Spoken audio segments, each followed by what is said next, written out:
What I don't know your stories. I would love to sit with a cup of coffee across the table and hear your stories. It's one of my favorite things to do, is to hear people's stories. I don't know your story, but I know, because I know people well enough to know that some of us here have a past this morning that seems impossible to escape. It seems like we'll never leave it behind. But God is saying, I'm calling you into freedom. I have died for you to know it. And I'm calling you away from those places of wandering and wilderness, those places of captivity and slavery. I'm calling you to freedom. No matter how sinful our past is, nor how great the obstacle staring at you this morning seems to be, your God is greater.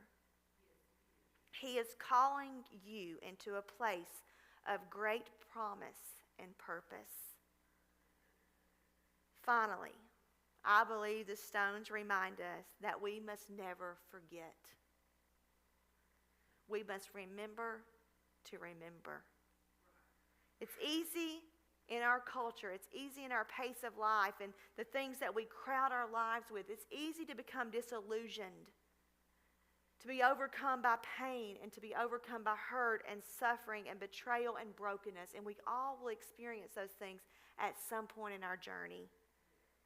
In those moments, it's really easy to forget. It's to forget that God has always been faithful and that He will continue to be faithful. It's easy to forget that He is working for our good when things around us seem to be so out of control and so bad. But He is always working for our good, and He is indeed fighting for us. It's easy to forget that He is Jehovah